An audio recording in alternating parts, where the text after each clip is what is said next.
avis, la première des conditions, c'est d'avoir conscience qu'il est nécessaire de faire évoluer les structures.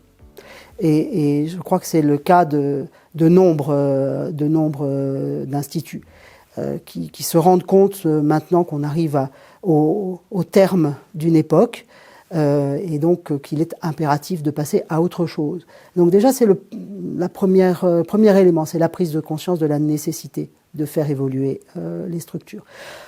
Et puis, quand on a pris conscience de la nécessité de faire évoluer les structures, il est utile d'essayer de déterminer vers quoi on peut aller en fonction de ses forces et de ses faiblesses, des forces et des faiblesses des instituts. Il y a, à mon avis, un certain nombre de critères qui sont à apprécier.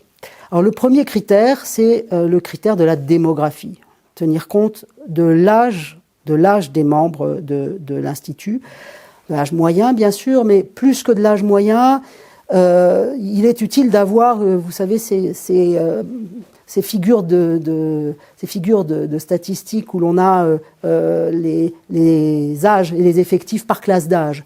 Alors c'est souvent des pyramides inversées malheureusement, mais la pyramide inversée, ça permet de voir de combien de personnes l'Institut dispose dans les années à venir pour envisager l'évolution de ces structures. L'élément démographique, c'est un élément très important, c'est le premier élément.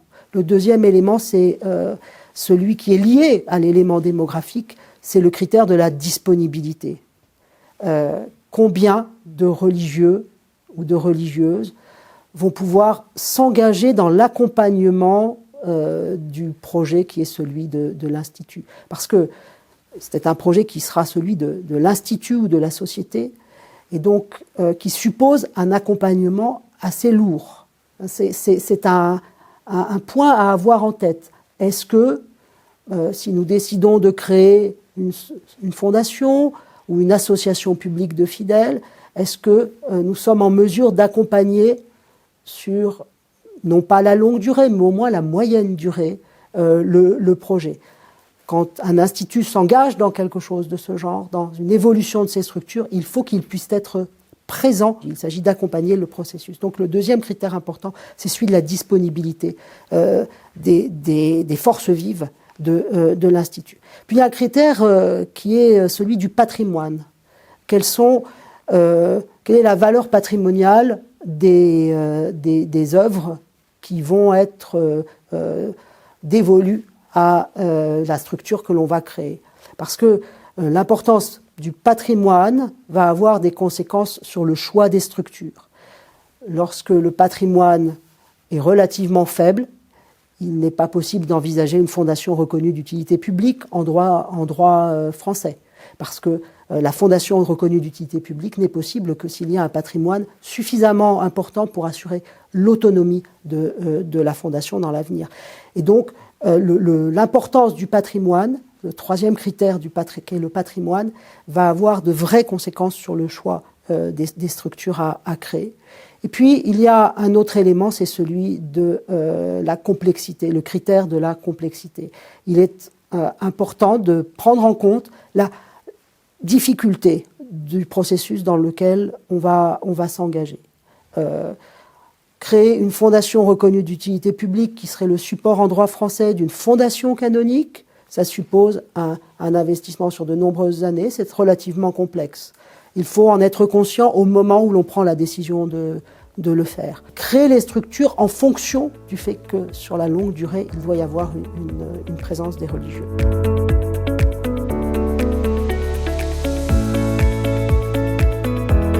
La première étape, c'est la prise de conscience.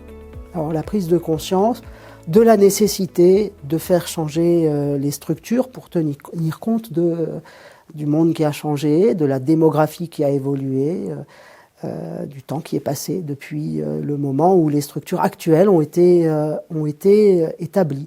Parfois, ce n'est pas si ancien d'ailleurs, la création des structures actuelles. Les associations immobilières, elles ont parfois 30 ou 40 ans, pas plus.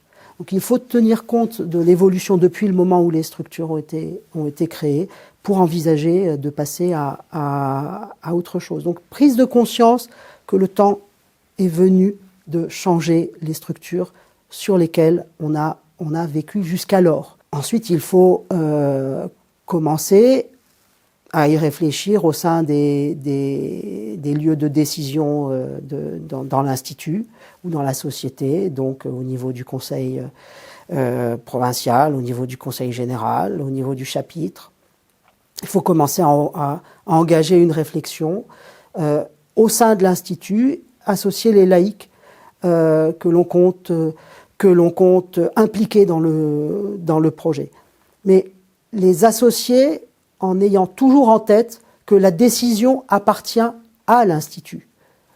La décision n'appartient pas aux laïcs.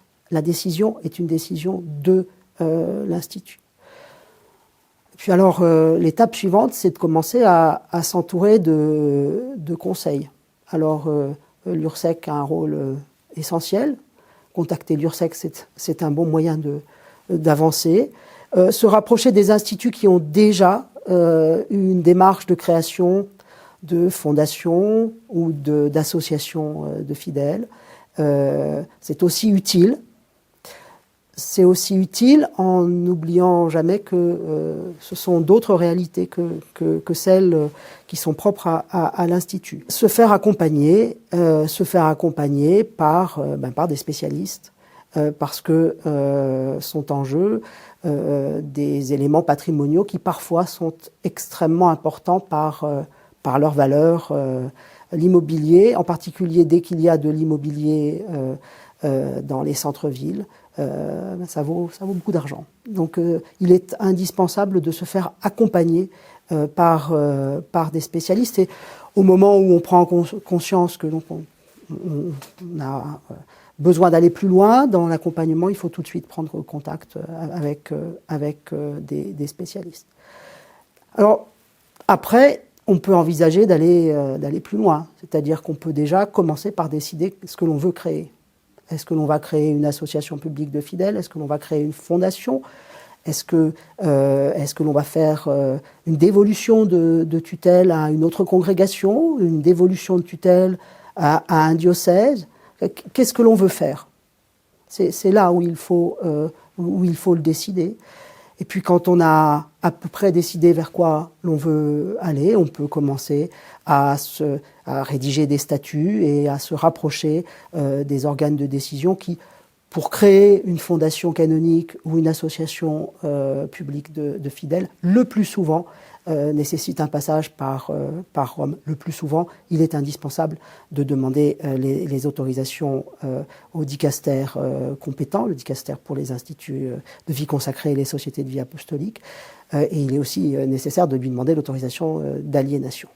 Donc l'érection de la future structure, elle est le plus souvent faite par Rome, et l'autorisation d'aliénation, elle est souvent donnée par Rome. Donc on ne peut pas éviter de passer par la case Rome dans la plupart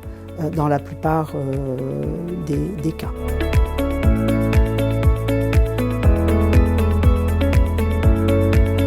Le premier conseil, ce serait de bien avoir conscience que chaque situation est particulière. Il ne s'agit pas seulement de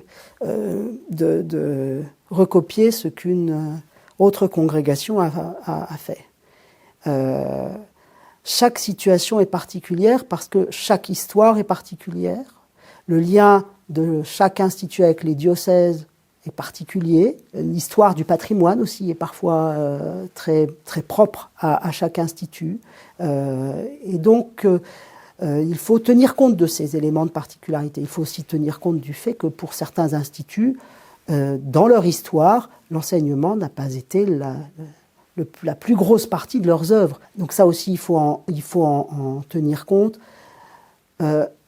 Donc, éviter la tentation qui consiste à se dire « les sœurs d'eux ont fait tel choix, nous, on va faire la même chose ». Ce n'est pas comme ça que se pose la question. La question, c'est d'arriver à trouver, institut par institut, la solution la plus adaptée, bref, le sur-mesure. Le deuxième conseil, c'est de tenir compte du fait que créer une association une association de fidèles ou créer une fondation, ça suppose une implication sur la longue durée. Donc cela, il faut l'avoir en tête. L'engagement de l'Institut ou de la société ne cessera pas parce qu'on vient de décider qu'on allait créer quelque chose.